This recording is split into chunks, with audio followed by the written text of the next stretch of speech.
شنو بدنا بالكلام تونا قلنا؟ تكلمنا عن شنو؟ عن الرياضة. هذه الرياضة مهمة حق الإنسان، مهمة شيء ضروري. حتى الدين يحث على ممارسة الرياضة. المؤمن القوي خير من المؤمن الضعيف. القوي سواء كان بالجسد بالبنية أو في عقله وفي مجاهدته لنفسه. فجهاد النفس، الإنسان الذي يجاهد نفسه من ضمن إذا تقرؤون من ضمن الشروط اللي المفروض يعني يتخذها الشاب لهذه الرياضة هي عملية الرياضة البدنية، إما الجري، السباحة، ركوب الخيل، تسلق الجبال.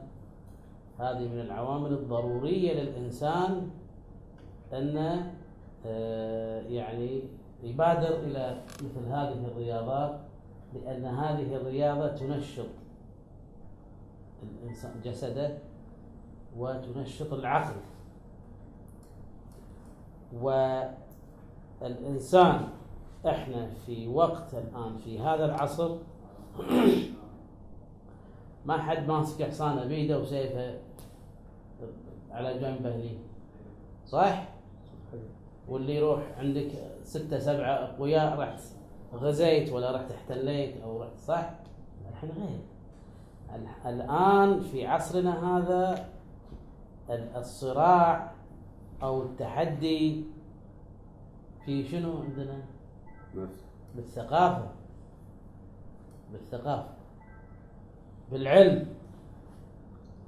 شلون نقدر احنا نوجه هذا العالم كله إلى الخير؟ انتم تعرفون ان في شيئين، في شنو؟ خير وفي شر. الخير ان احنا نقدر نوجه العالم. الخير معروف طبعا. شنو الخير؟ شنو الخير؟ ما اسمع. شنو الخير؟ مساعدة الناس. مساعدة الناس، هذا أول شيء. كل شيء زين خير. كل شيء زين خير. لذلك في الفلاسفة يقول الله سبحانه وتعالى خير محض. يعني ما أتوقع أن هذا صار في مثلا حادث والعياذ بالله، لا قدر الله واحد صار فيه حادث، يقول هذا الله سبحانه وتعالى سواه؟ الله سبحانه وتعالى يقول إذا هذا الشخص قاد هذه المركبة بهذه السرعة وفي هذا اليوم وفي هذه الساعة وفي هذه الدقيقة نتيجة عصبية، نتيجة استهتار، نتيجة أي كانت النتيجة، سوف يعني يصير له حادث. هذا الشخص يقع في حادث، هذا الحادث قد يضره. نعم هذا التدخل الإلهي نيك الله سبحانه وتعالى، لكن الله يقول لا، هذا الإنسان أنا أبي يكون هو مثلا دائما مبتلى، دائما مصيبة ورا مصيبة. الله مو هالشيء. مرض ورا مرض. الله مو هالشيء. الله خير محض. الله كل شيء فيه خير الله سبحانه وتعالى مقدر لك، كل شيء فيه خير. أما الشرور أنت تأتي بها. يعني المعصية اللي تقوم فيها شر ولا خير؟ شر. زين الله نهاك عن المعصية، كيف وقعت في المعصية؟ الله كاتب أنك تقع في المعصية والعياذ بالله؟ لا، الله يكتب لك أنت دائما خير، افعل خير. فلان من الناس أو سين من الناس إذا عمل الخير ولم يعصني سوف يصل إلى هذه المرتبة، يصل إلى مثلا عالم حكيم متدين، عالم سواء كان يعني عالم أكاديمي أو عالم ديني أو ما شابه ذلك، ووفقه في حياته. خلي حياتك كلها خير بخير. ليش؟ لأن شنو؟ ليش الله خلاك كذي؟ ليش الله يقف؟ نعم؟ نعمل بالخير. أحسنت، لأنه دائما يعمل بالخير. خل نية الخير دائما حاضرة عندك. هذه كل العملية هذه نتكلم عنها الآن، كل هذه العملية نتكلم عنها أن الله سبحانه وتعالى عندما جعل لنا وقدر لنا الخير فقط، ونحن نكتسب أو نأتي بالمعاصي أو بالشر، خلينا نقول عنه. إذن الشر من عندنا نحن والخير من الله سبحانه وتعالى. كل شيء شر، كل شيء خطأ وشر الله يريد. حرام تأكل الخنزير، حرام تشرب الخمر، صح ولا لا؟ ولا هو شنو؟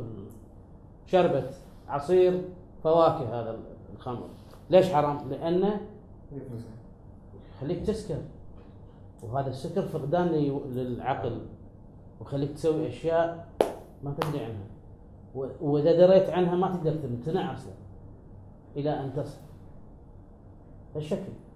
فهذه المادة اللي تشربها سواء الخمر أو غير الخمر من المواد المسكرة، ليش الله حرمها؟ لأنها شر، تأتي بالشر، قتل، سرقة، مخدرات، زنا، كذا كذا، إذن حرمت.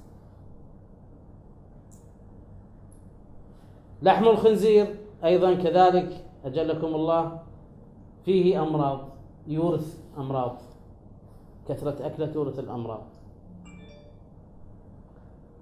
من الأمراض اللي يعني المعروفة، في هناك ديدان ما تطلع إلا من خلال أكل هذا اللحم. أكل هذا اللحم، كثرة أكل هذا اللحم تورث بعض الأمراض. بعض الديدان في المعدة صعب إخراجها إلا بشق الأنفس. عندك أيضا بعض من يقول أنه بعض المفسرين أن لحم الخنزير أيضا يورث شنو؟ يذهب بالغيرة، يصير الرجل ما عنده غيرة على نساء أو على محارمه وإلى آخره. الله سبحانه وتعالى حرم هذا الشيء. ليش؟ لأن فيه نتائج سلبية، والله دائما يحب الخير فيقول أنا أحرم هذا الشيء. المكروه أنه كثرته، أن الله سبحانه وتعالى يقول نعم أنا جعلت هذا في وقت يعني معين، مثلا أكل الحصان حلال ولا حرام؟ حلال. يكره أكل الحصان، لماذا؟ لأن الحصان نستفيد منه، الحصان نستفيد منه أكثر ما احنا ناكل من لحمه. يعني لحمه مو حرام ناكله، يكره. لماذا يكره؟ لأن الله سبحانه وتعالى جعله لنا من الأنعام حتى شنو؟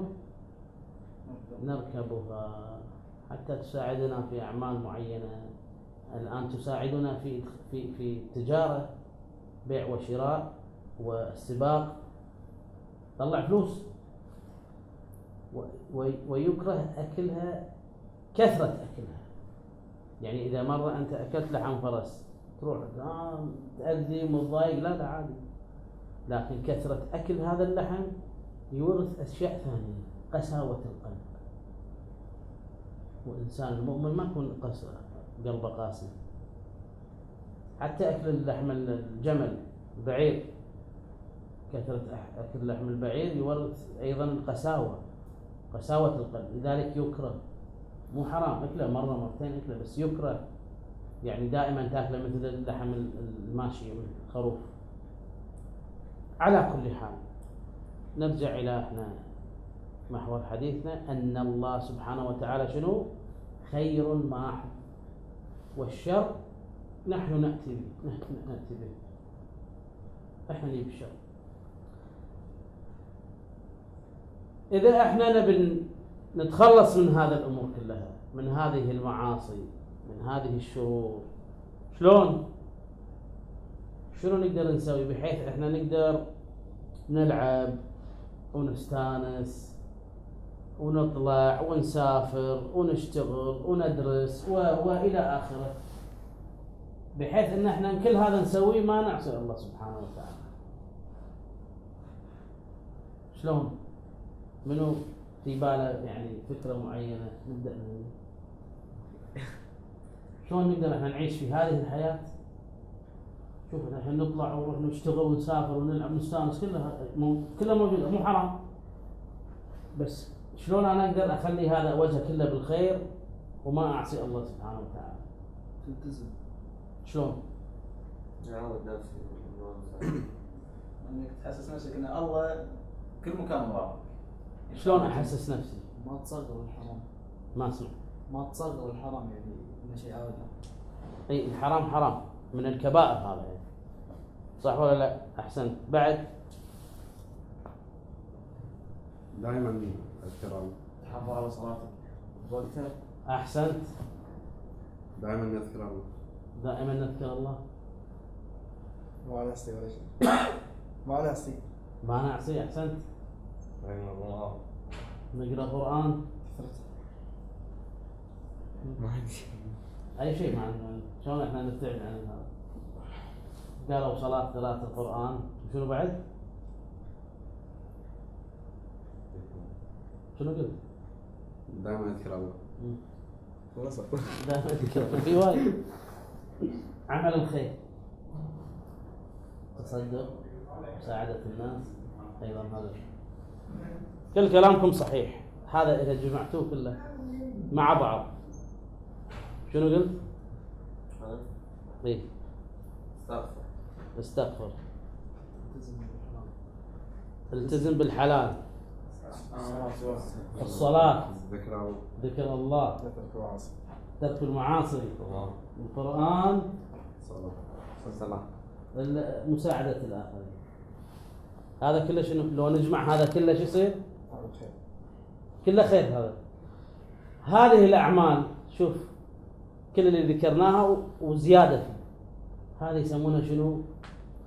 الإنسان اللي يعمل في هذا الشيء، في هذا الباب، في هذه العناوين اللي قلناها، يسمونها جهاد النفس.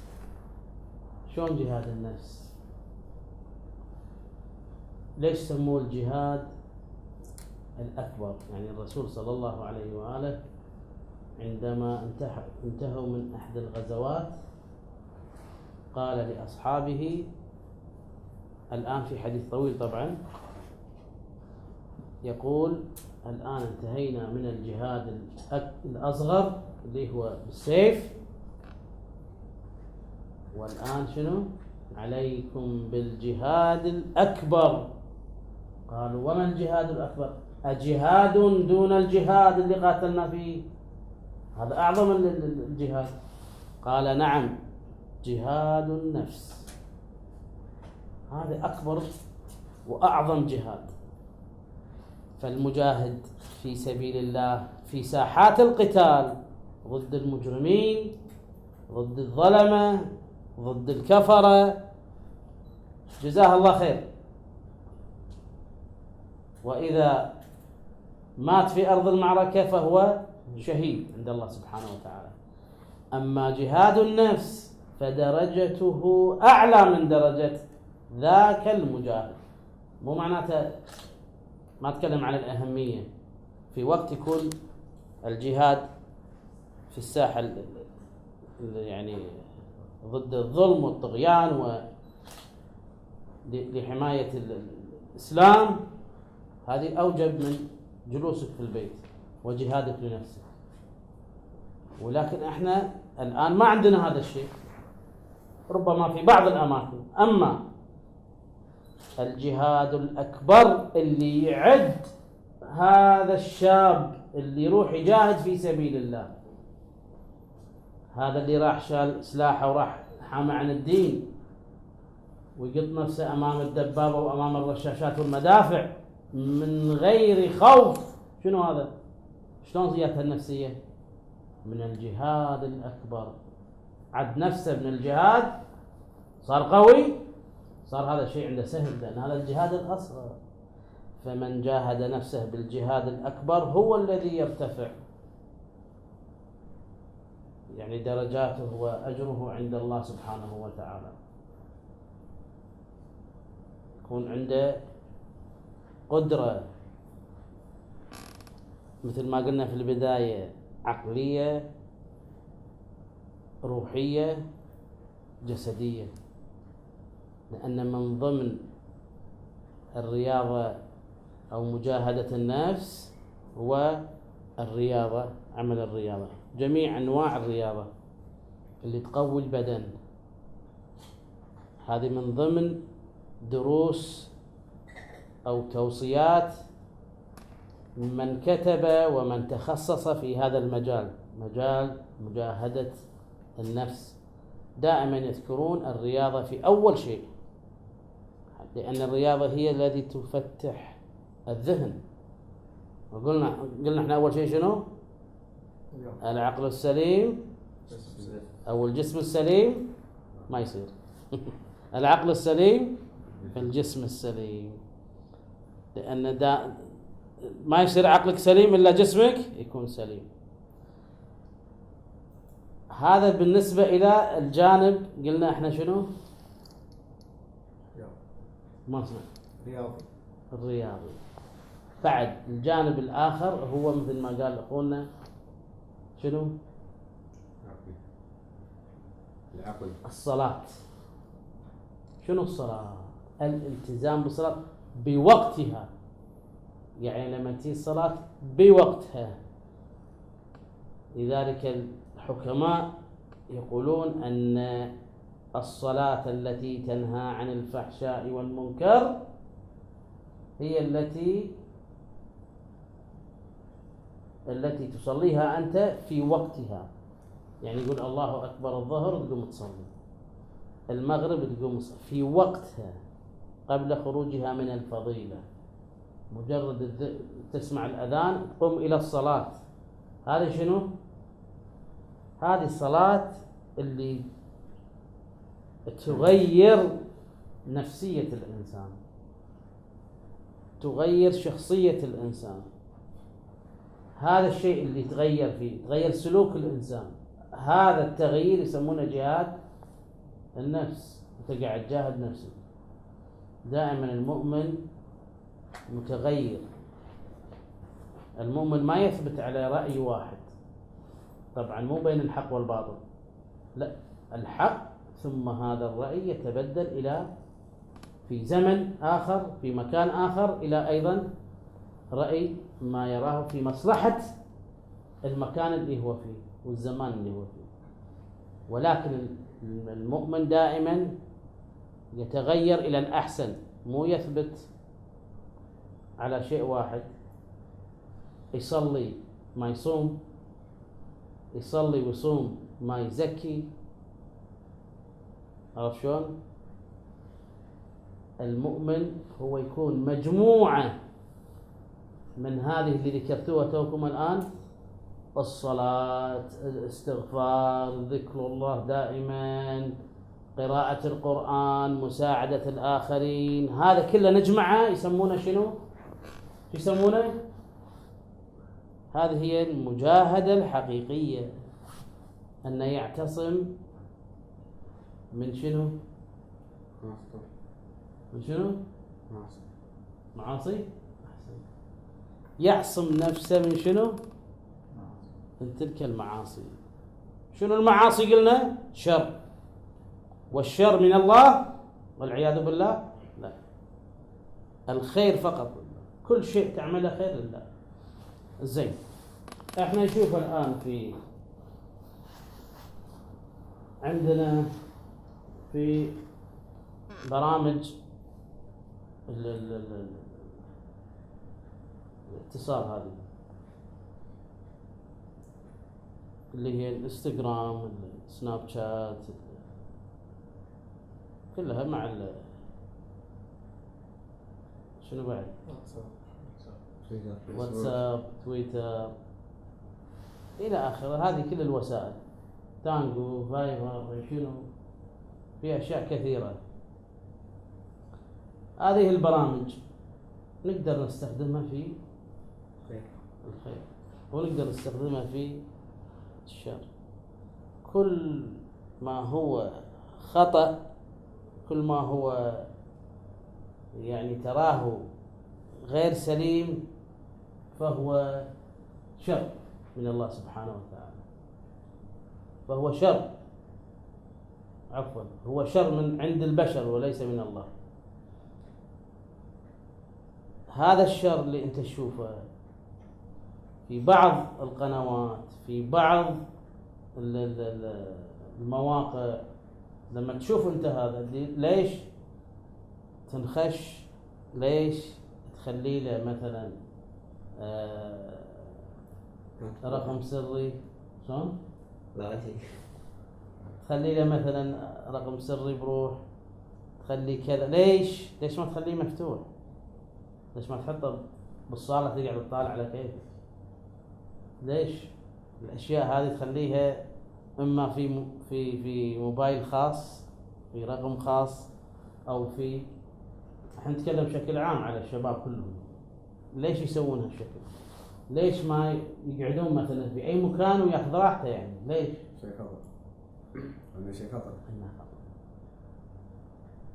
لو كان شيء صالح كان هو بالعكس هو ينشره.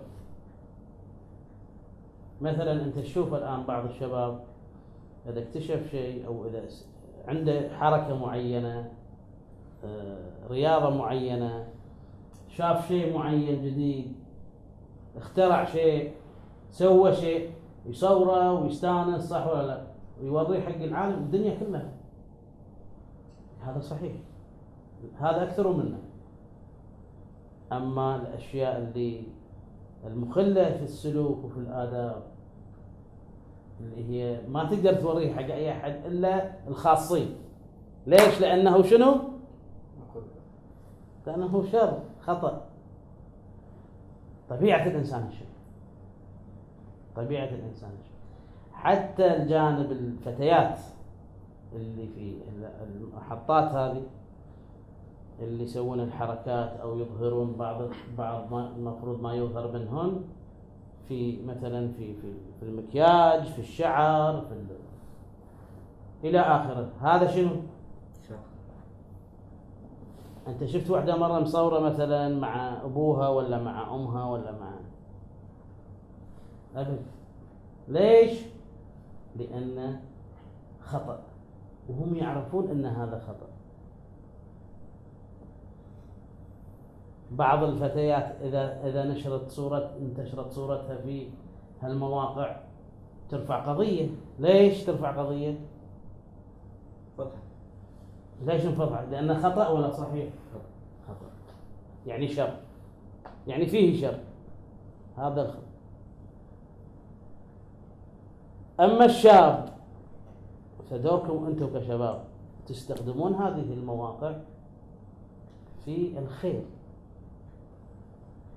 في نبذ المعاصي، يعني تشجعونها، مو تقعد تقول ها ترى ما يجوز تسوون كذي، ترى هذا حرام. ايش يبي هذا؟ وين يطالع لنا؟ صح ولا لا؟ اصلا ما حيسمع. لا، تسوي لك جو معين، تسوي لك نكته معينه، موقف معين، بحيث ان الباجين يحبون يقلدون. رياضه معينه مثلا، ما شفت انا في المواقع هذه واحد متخصص في رياضه الا القليل وينزل حق اللي يتابعونه. واحد مدرب رياضه، واحد من الشباب، جزاه الله خير، اظنه سعودي بعد، عنده برنامج فقط حق الرياضه، الحركات والاشياء. يقول تقدروا تسوونها في البيت او خارج المنزل كيف، او في النادي، واشياء سهله. حق شنو؟ يقول وانت مكانك ما تركض ولا تسوي. عنده بعض التمارين اللي هي تحتاج ان تغير لياقه، تسوي لياقه حق الانسان. هذا بالنسبه حق منه. شفت هذا البرنامج وهذا اللي سواه، شفت هذا الموقع، هذا موقعه مفيد، لا سب ولا شتم ولا سوى شيء حرام، بل يشجع الناس على الرياضه. انت شجع الناس على الرسم، واحد يشجع الناس على مثلا الملاكمة، على الطيران، على كذا، أي شيء عندك، حتى لو تصلح ساعات تقول له شوف أنا سويت الساعات، حطيت هذا شيء مثلا، تستخدمه في الخير. هذه المواقع. على كل حال نرجع إلى محور حديثنا مرة ثانية. هذا من ضمن ترى جهاد النفس. أول كان يختلف الجيل ربما اللي طاف أو اللي قبله، يختلفون فيما بينهم بجهاد النفس. أول ما كان عندهم انستغرام وتويتر وهذا، فجهاد نفسهم ربما يكون أقل من عندكم. شلون؟ أقل من عندكم، فكان ما يروح الأماكن اللي فيها فساد. أما الآن الفساد في غرفتك، صح ولا لا؟ هذا اللي هو موبايلك. فهذا أنت شلون تتخلص من القطة؟ لا، تستخدمه في الأشياء الزينة، تستخدمه في الخير. هذا بحد ذاته جهاد نفس، أنك أنت ما تعصي الله سبحانه وتعالى من خلال هذا الجهاز أو أي جهاز آخر. ما تعصي الله سبحانه وتعالى، استخدم الجهاز، سوي فيه اللي تبي. لكن في هذه المواقع وفي هذه البرامج ابتعد عنها. هذا هو الجهاد اليوم، وليس انك تمتنع. انت ما في مكان ما راح اصلا. اما فيما سبق كانوا لا يذهبون الى الاماكن الفاسده، الى المسجد، الى الحسينية، الى ديوانية الشباب، الى كذا، الى المخيم، الى العمرة، الى الزيارة، الى هذه حياتهم. ما يذهب الى يعني حتى السفر مع بعض كشباب مؤمنين وكذا. اما اليوم لا مولانا، ماكو شيء. اليوم الفساد المخباتل. متى ما اشتهيت ان شاء الله الساعة 3 الصبح فير طقة شديدة الموقع اللي تبيه، ولا حد يحاشيك، ولا من اللي رافضك؟ الله سبحانه وتعالى. وهذا الله سبحانه وتعالى استغفر الله آخر ما نفكر فيه. فجهاد النفس اليوم أيها الأحبة هو الامتناع عن المعاصي فقط. اعمل ما بدا لك، اذهب وين ما تبي تروح روح، ولكن لا تعصي الله. بتروح المجمع لا تعصي الله، بتروح السينما لا تعصي الله، بتسافر لا تعصي الله، بتحط لك 50 تليفون لا تعصي الله. سوي اللي تبي. هذا مجرد انك ما تعصي الله في هذا الزمن اكبر جهاد نفس. ليه انت قاعد تجاهد نفسك؟ لان صعب في هذا اليوم ان واحد يقدر يتخلص من هذه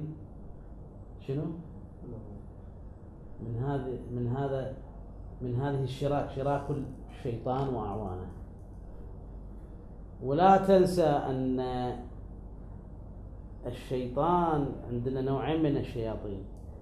نوع جن اللي هو الشيطان اللي مع ابليس يعني لعنة الله عليه، والانس.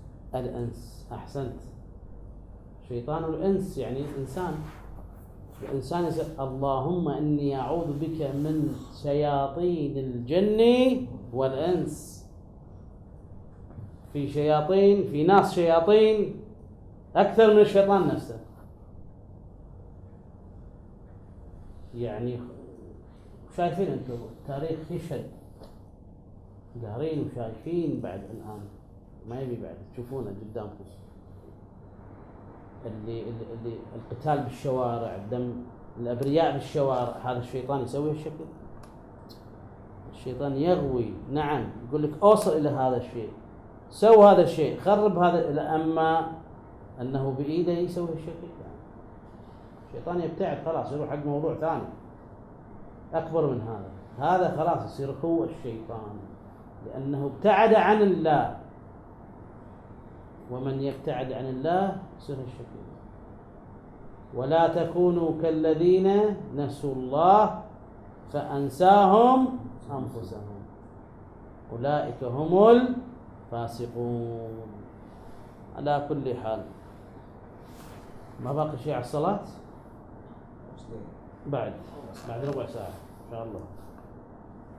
إذن احنا جايبينكم اليوم هني ونبي في هذا الموضوع، موضوع جهاد النفس.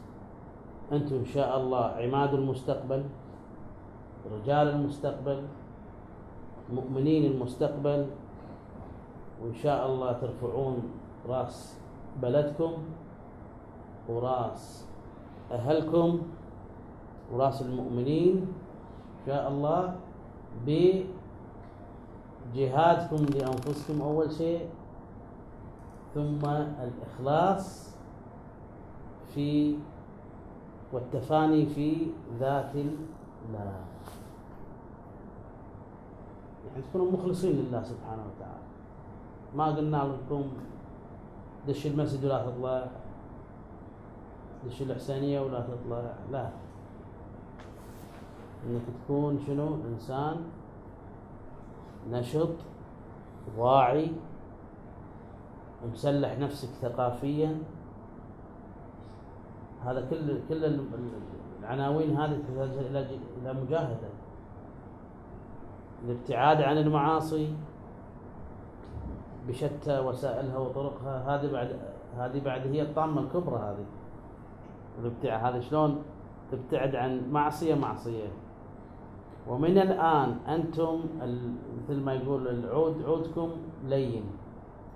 إلى الآن تستطيعون أن تمتنعون عن الكثير من المعاصي. ربما الكبار لا يستطيعون الآن، في كبار إلى الآن يسوون معاصي ما يقدر يتركها، أو إذا تركها فترة يرجع لها. ثم ليش؟ لأنها تطبعت فيه وما في إخلاص، يعني أيضا من الجهل. ولكن حتى إذا أخلص الله سبحانه وتعالى يخلص من هذا الشيء، ولكن يبي له نية صادقة. أما يصير عنده روحية عالية، يصير يصل إلى مراتب يعني في مجاهدة النفس ما يقدر. أما أنتم تقدرون. شوف جميع، إذا تعرفون علماء والحكماء عندنا، علماء الأخلاق والحكمة، منذ نعومة أظفارهم يعني تمسكوا بهذا الطريق، مجاهدة النفس، أنه لا يعصي الله في كل أي شيء، حتى في الكلام مع الآخرين. أنتم الآن سهل تسوون هذا، مجرد الفعل، هذا الالتزام بالصلاة في وقتها، هذا يحل لك مشاكل كثيرة، يوفقك، يفتح لك أبواب كثيرة، يسهل لك هذا الجهاد. هذا جهاد النفس. إذا أنت في أوقات الصلاة تصلي الصلاة في أوقاتها، فهذا تفتح لك أبواب، يصير سهل عليك هذه الأمور. شنو ترك معصية ولا معصيتين؟ ما قدرت شنو يعني؟ مجرد أنك تلتزم بالصلاة في وقت، تدعو الله سبحانه وتعالى أنه يوفقك في هذا الطريق. إذن مجاهدة النفس تحتاج لها شنو؟ وعي. شنو الوعي؟ أحسنت، عقل، يعني تحتاج إلى ثقافة. شنو الثقافة؟ أحسنت، مجموعة من المفاهيم العقلية السليمة، التزم فيها، اعتقد فيها، صارت شنو صارت؟ ما اسمع. ما ثقافة. هذه الثقافة اللي تلتزم فيها، تصير عندك ثقافة، تصير عندك وعي. ما يبي لك بعد يحط لك أستاذ يمشي وراك، تصير أنت أستاذ. هذا شلون تنفتح لك هالأبواب هذه؟ من خلال أول شيء تلتزم بالصلاة في وقتها، بعد ذلك تبتعد عن المعاصي اللي تقدر تبتعد عنها كثر ما تقدر. راح تحس بتعب وبضيقة بعض الأحيان، هذه الضيقة وهذا التعب هذا هو الشيطان. عندما تتغلب عليه مرة ومرتين وثلاث يصير عندك شيء سهل سلس. الله سبحانه وتعالى يتدخل، اللطف الإلهي يتدخل. فدائما خاصة الآن مقبلين على المدارس، والله يعين الطلبة والمدارس والمدرسين في هذا الوقت.